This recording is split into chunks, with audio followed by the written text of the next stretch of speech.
Aí, sem frescura. Porra. Eu lembro que eu estava quase começando a fazer cinema, na década de 60, quando o Clóvis Bueno me falou: peraí, estão aí exibindo, eu acho que era o Cine Palácio, um cinema enorme que tinha na Ipiranga. Um cara que está aparecendo por aí, o cara fica na porta do cinema querendo saber a reação das pessoas, vestido como personagem. Era já o Zé do Caixão. Começou com esse nome, esse personagem que já faz parte do folclore, do terror? Não, começou com esse nome. Acontece que A Meia-Noite Levarei Sua Alma, o primeiro filme meu, foi uma dificuldade muito grande para mim fazer. E depois, em cima da hora, quando eu consegui terminar e que um distribuidor da Bahia me comprou o filme, aí fizeram o lançamento. Aqui nesse Cine Palácio? Aí lançaram primeiro na Bahia, depois... primeiro na Bahia, depois aqui. Mas na Bahia não fui ver. Agora aqui a coisa estourou. O Arte Palácio, numa semana, colocou 50 A distribuidora mil Arte Palácio? Não, o exibidor Arte Palácio e quem pegou para distribuir era da Veracruz, Mário Civelli.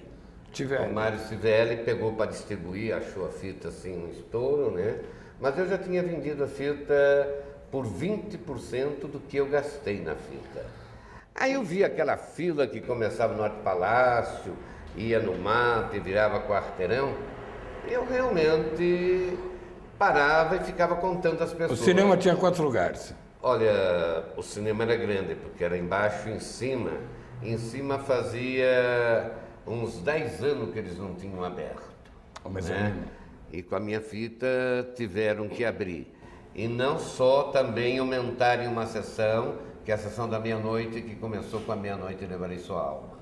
Levaram pelo título e o cinema sempre lotado. Eu lembro que depois de um espetáculo de teatro, eu fazia teatro na época, o Clóvis Bueno, que agora faz cinema, que era cenógrafo, ele me falou, me convidou para ir, mas nessa ocasião eu não fui.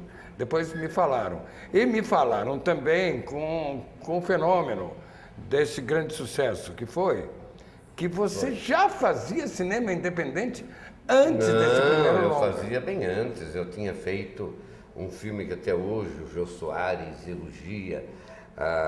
O ano passado ele me pediu o Beta para projetar uma parte, A Sina do Aventureiro. Foi o primeiro cinemascope brasileiro que eu fiz nos anos 50, mas eu tinha outras... Mas você começou a realizar filmes na década de 40, não foi? Em 40 eu fiz Juízo Final. O primeiro filme meu era em 8,5 mm. Fiz 2 fitas em 8 mm. E como é que você exibia? Olha, a gente levava um projetor, eu fazia por ordem cronológica, não conhecia nem edição, e projetava a fita e levava o microfone. Dentro de um circo? Eu alugava clube, acertava, tudo que era locais que eu ia pelo interior fechado, eu arrumava e levava a câmera de 8, depois passei para 17. Que idade você tinha, José? Aqui eu tinha 10 anos, quando eu fiz o primeiro, né? Tinha 10 anos de idade. E você já era o primeiro grande realizador independente. Já. Independência total. Porque realizava, naquela editava, você escrevia as histórias também. Eu escrevia, eu era o câmera. Eu punha a câmera e pum, ia na frente, fazia. E assim era feito, e aí tudo por ordem cronológica. Você criava a sala de exibição? E quando você... Tinha lugar que não tinha nem cadeira, era anunciado para o povo trazer as cadeiras, né? Eles traziam as cadeiras e, claro, eu levando uma atriz comigo, eu junto, as pessoas viam o cinema e a gente com o microfone. Vocês punham a fita. Vocês dublavam a fita no ato? Direto falando, então o pessoal ficava doido. Então, com aquele dinheiro que eu juntava, eu comprava novamente material para fazer outra. Então, do 8 mm eu passei para o 16 e do 16... E você foi também adquirindo equipamento de realização de cinema? Fui até chegar no 35.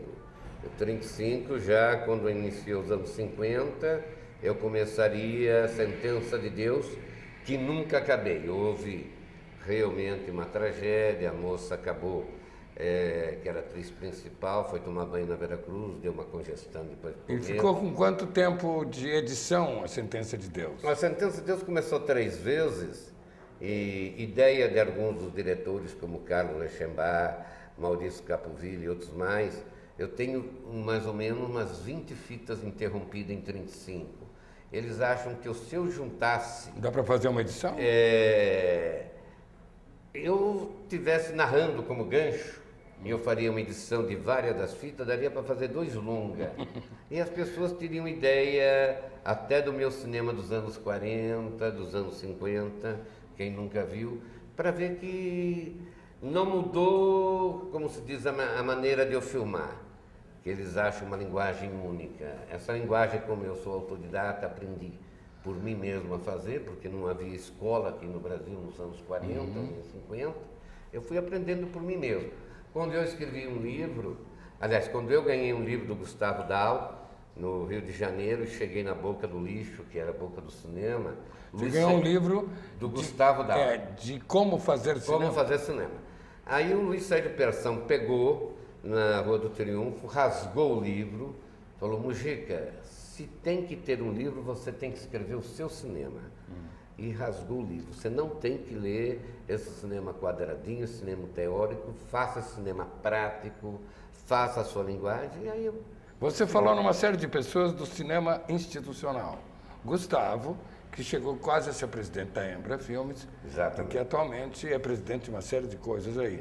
Eu estou vendo ali um outro presidente, o presidente Almeida Salles, que chegou a ser presidente de nada, Francisco Luiz, meu querido presidente, que chegou a ser presidente de nada, e sempre que faltava alguém para ser presidente, pela pose dele, pela atitude do Francisco Luiz de Almeida Salles, ele era sempre presidente, tanto que ele ficou sendo o nome que todo mundo chamava era legal, o presidente. Ele escrevia quando ele escrevia. Ele foi diplomata também. Escreveu. Ao lado dele eu vejo Mário Chamber, um grande cientista, e um grande desenhista, Jaime Cortez. Mas o que eu estou dizendo é que depois de você fazer um imenso sucesso popular e ser um homem do povo que realizava cinema independente, talvez o primeiro grande cineasta independente do Brasil, o personagem Zé do Caixão entrou para o folclore, para a iconografia do terror, assim como Drácula, como Lobisomem, como Frankenstein. Isso aí é uma coisa incontestável, já é institucional, mas esse pessoal do cinemão que você citou, Gustavo Dal, Persson, o Ivan Cardoso, que é Ivan Espírito Santo Cardoso, ainda é um grande amigo meu e procura fazer seguidor, o mesmo cinema que você. Eliseu Visconti, que é da nobreza italiana, também um fã de José Mojica Marins. Mas eu diria que você nada de braçada, que você está no seu elemento, quando você está lidando com coisas que o comum das pessoas se apavora. Não apenas a ideia de terror, de horror, de bicho. Não, eu fiz todo o gênero. Mas também o gênero erótico. Eu fiz místico, eu fiz aventura, eu fiz suspense, eu fiz erótico, pornô e terror. O terror realmente é meu fraco. É a sua não adianta marca. As pessoas tentar fazer se não gosta. Filme de terror, místico, a pessoa tem que fazer gostando. Senão acaba fazendo comercialmente. Quem tentou aqui no Brasil não conseguiu terminar. Você acha que esses cineastas como o Eliseu Visconti e o Ivan Cardoso sofreram a sua influência? Olha, eu conheci o Ivan Cardoso como um fã meu, né? Sim. E fazendo no documentário Universo de Mujica Marins, ele veio me pedir autorização, fez. E ele estava há muito tempo tentando fazer O Segredo da Múmia. Eu vi o material, ele não terminava. Eu então apresentei o roteirista meu, que era Francisco Luquete, que é de Ribeirão, e que fez vários roteiros para ele, como também As Sete Vampiras, Escorpião Escarlate, né? E ele juntou material. Porque realmente O Segredo da Múmia tinha muito material, mas estava difícil de dar uma continuidade. E o Luquete escreveu uma coisa certinha e ele conseguiu pôr em dia. E depois eu encontrei o Ivan em Roma, vindo da Espanha, participando de festivais internacionais de terror. Ele inclusive, fiz um filme dele. Ele foi comigo fazer... Eu sei que eu era assassinado, eu morria porque eu tomava um copo de leite. O Wilson Grey que me dava. Eu também contracenei com isso, Grey, mas era num filme Abismo do Rogério Sganzella. Eu vejo aqui que você... Eu vejo por esse álbum que tem aqui na parede, que você, com os atores do cinemão, você não trabalhou tanto assim. Eu vejo Elisé Ramalho, Você eu acho que forja seus próprios atores, como o Antônio Filho, que tem uma escola e que depois de 3 ou 4, quase um ano de curso, ele começa a aproveitar aquelas pessoas que ele vai formando e ele cria um elenco e ele monta grandes espetáculos. Você também tem... Eu sempre lancei na equipe técnica e artística, sempre tive a escola desde os anos 50. Desde os anos 50 que você tem uma escola? Eu mantenho essa escola, que até o Jô fala muito na escola, que era a escola do Mujica, hoje é a escola do Zé do Caixão, e onde eu procuro ensinar o cinema na prática, a fazer, e eu acho que tem dado certo. Eu já fiz filmes como Exorcismo Negro, com um elenco global enorme, mas as partes que entram mais os alunos meus, que se tornam atores, depois saem como diretores, como foi Jangarré, como tem uma série deles que começaram com... Porra.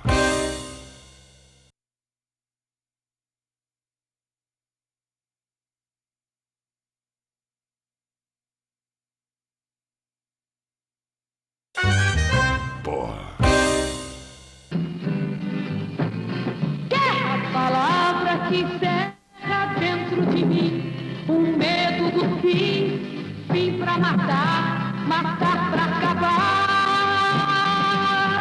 com todo o amor, com todo o calor que ainda no mundo, apesar de imundo.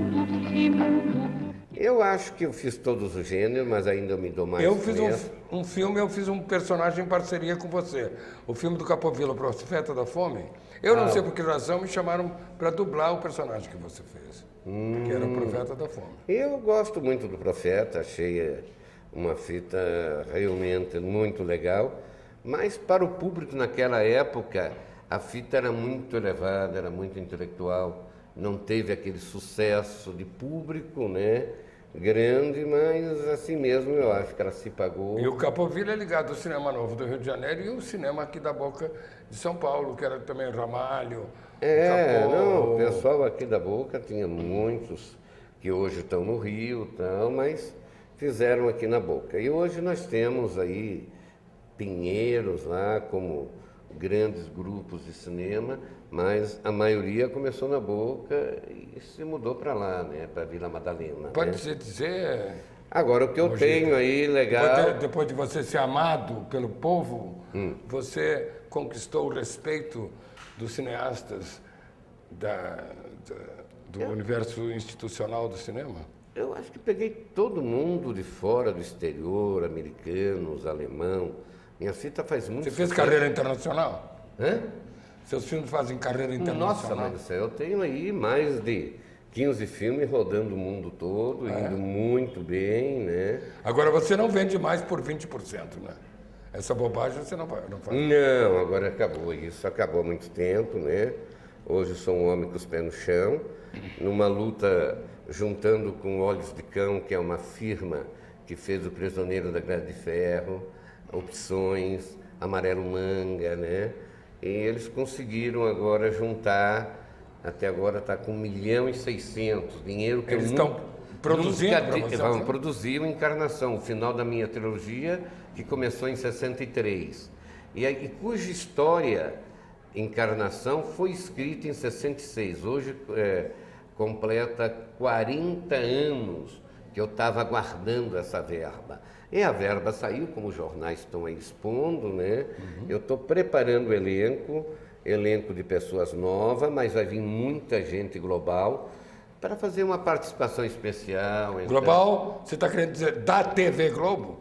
Porque eu, por exemplo, gente da TV Globo vai vir, alguns atores da TV, mas vai vir gente que eu gosto muito, queira ou não, simpatizo com a interpretação do Ney Latoraca, Maravilhoso. Raul Cortez, mesmo a Carla Camurati, que sempre falou, eu gostaria de ter ela na minha fita, Sempre é Malu cineasta. Mader, que conversou. Então a gente tem conversado com muita gente, então eu vou por muitas pessoas que já são atores formados, grande, mas eu vou trabalhar com muitas pessoas novatas, porque é o final da trilogia e eu tenho que terminar a minha trilogia da maneira que comecei. Com todo o dinheiro que eu vou ter, mas vou filmar em película, não vou filmar em digital, não quero esse negócio de computador, quero manter aquela maneira minha de filmar, só com condições de pagar o figurante na altura que ele merece, o ator na altura que ele merece e o técnico, porque hoje eu sou um dos diretores da SATED e sei a tabela que se tem que pagar, e no passado... SATED é o sindicato. É o sindicato dos atores, né? Então eu sei o que se deve pagar, porque eu tive muita ajuda de técnicos no passado, que falaram, não, Mujica, a gente colabora, tal. Então, todos que colaboraram, que estão vivos, eu vou chamar eles para ganhar o preço devido. Quando você realiza um trabalho, é o teu estilo que prevalece? Tem que ser carta branca, como me deram, senão não aceitava isso. Preferi parar muito tempo de fazer até longas, participei de muitos longas de outros, mas não quis dirigir quando as pessoas começavam a me dizer que eu tinha que fazer por esse lado, por aquele e por aquele. A Olhos de Cão está me dando liberdade total para fazer da maneira que eu achar, contratar os técnicos que eu achar legal e os atores que eu achar. E assim é que eu vou estar fazendo. Mas você está sempre em atividade, você está sempre, por exemplo, Não. ensinando. Na tua escola de arte dramática, essa escola, aqui onde nós estamos, você mantém uma escola? Aqui? Mantenho uma escola, eu faço muita oficina pelo Brasil todo e para outros países, como fui para Portugal, fui no México, fui na Argentina, fui na Espanha, lá eu consigo me comunicar, então eu mantenho a minha oficina por todo lado do Brasil, independente da oficina, eu faço shows, faço performance e faço clipe para realmente mais para o grupo de roqueiros que me seguem, né? Eu tenho muitos roqueiros e faço muito clipe e o que me chamam para fazer, comerciais, eu estou fazendo tudo. Você já é um patrimônio, inclusive. Eu acho que não paro, graças a Deus. Eu sou um dos poucos que continuo trabalhando, que muitos já pararam porque não tem trabalho. Mas eu busco conseguir um nome que, de repente, dá para trazer um público aonde me apresento. E você tem um método de preparação desses atores todos que você tem essa escola também há muito tempo, não é? Tenho. Eu começou no final dos anos 40, aí já entrou 50 com a escola minha, né? Eu acho que o meu método é um método muito prático. Tem mais de meio século. Mais de meio século. Eu evito um pouco a teoria. Claro que a gente tem que dar um pouco de teoria para saber, mas muito pouco. E é aquele método que as pessoas entram, se tem criatividade, um quer ser ator, outro quer ser diretor, outro quer ser roteirista, enfim, outro quer ser câmera, diretor de fotografia. Então tudo isso eu ponho, chamo os profissionais que eu conheço para me ajudar nas aulas, né? E as minhas aulas, oficina é assim, no primeiro dia eu formo os grupos, divido 3 ou 4, 5 grupos, cada um monta uma historinha deles, eu cedo para eles os vídeos, eles filmam uma história de 10 minutos, a melhor história que eu escolher, eu dirijo e vou explicando com eles como fazer um cinema econômico e rápido. Fala do teste, me lembrei de uma Eu vou estar hoje fazendo teste com as pessoas aqui, teste justamente para cinema. Não vou fazer aqueles famosos testes de coragem, mas vou fazer... que é o teste de coragem? O teste de coragem que eu fazia no passado era teste com aranhas, escorpiões, largato, levar em cemitério, deitar realmente em catacumba. Era uma espécie de ordalho, porque quando eu fui fazer Esta Noite Encarnarei, houve várias meninas que falaram, não temos medo de aranha. As aranhas tinham um pau. Eu consegui perto de 300 aranhas de um pau. Aí eu fui filmando com elas, quando chegou a cena das aranhas, elas pularam fora. E aí eu perdi todo o negativo, que o negativo sempre valeu ouro. Eu perdi tudo. Dali em diante eu passei a ficar revoltado com isso.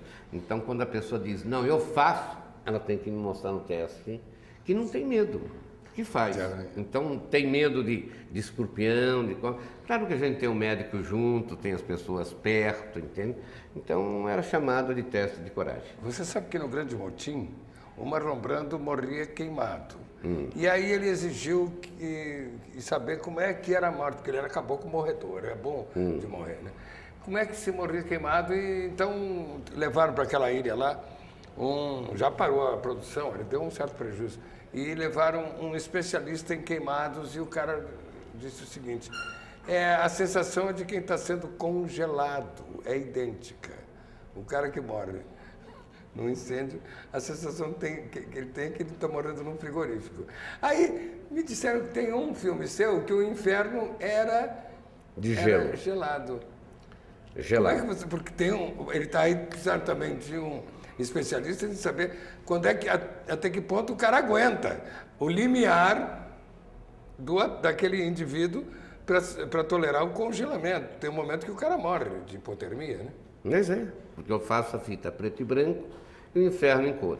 Uma das revoltas minhas foi essa. Eu falei, tem algum de vocês que já foi para o inferno, morreu, para me dizer que cor é o inferno? Não tinha.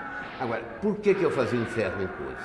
Porque tudo aquilo que eu vejo em pesadelo, alucinações, o que eu acho que pode ser até uma coisa que faz parte de uma fantasia, eu faço em cor. E eu fiz o inferno em cor e achei que a neve e o gelo queimava também. Precisou passar 30 e tantos anos, quando eu tive em Sundance, em 2001, que eu ganhei o prêmio lá, foi a primeira vez que eu vi neve real. E aí me fizeram pegar no gelo e eu peguei. E realmente o gelo queimava. Eu estava certo com o meu inferno de gelo, que queima a mesma coisa. O gelo queima como fogo. Mojica, você está diante de uma produção agora, de um longa-metragem. Me fala das características, por exemplo. O suporte é 35 milímetros. O elenco, você quer um elencão, né? Vai ter o elenco grande, com pessoas novas, mas com talento. E a longa-metragem? É 1h45. Né? 1h45 é um longa-metragem. E você, quais são as locações? Olha, tem muitos lugares que eu quero fazer, locais depressivos e, de repente, mostrar locais como os Jardins. Fazer uma mistura, praticamente, da beleza com aquilo que se chama de Sim, feio. porque você é radicalmente marginal. Se você não mostrar o leito do rio, não há margem, né? Não, tenho que mostrar o leito. Mas você é radicalmente marginal. Quer dizer, você é um homem do povo que faz seu cinema para o povo, não é? E outra coisa que eu acho, que há muita gente brigando por história, pegando coisas, tentando plagiar americano, tentando plagiar europeus, porque não tem que fazer isso, porque aqui no Brasil nós temos as maiores matas do mundo, nós temos histórias fantásticas, um cara de favela, um caso com uma madame lá em Brasília, o senador tem um caso com uma menina na favela. Pô, isso dá histórias fantásticas. Temos as maiores praias do mundo aqui. Temos candomblé, umbanda, quimbanda, carnaval, uma série de coisas. E as mulheres mais lindas do mundo são brasileiras por causa essa mistura que tem de alemão, de russo, de japonês, saem umas mulheres realmente fantásticas.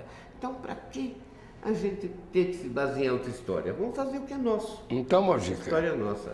Eu te desejo, eu sou também teu fã, teu admirador, também procuro ser o mais desejoso. Você veio um dia trabalhar comigo, né? Espero que sim. Agora, quem sabe nessa fita. Desejo muita felicidade. Eu queria deixar só o telefone de comunicação, pode ser? A gente deixa aqui na barra. O 011 eu deixo aqui. Vocês podem pôr o 32250455 ou 33310995. Valeu, Mojica. Ok? Muito obrigado por esse Até um próximo encontro. Estamos aí.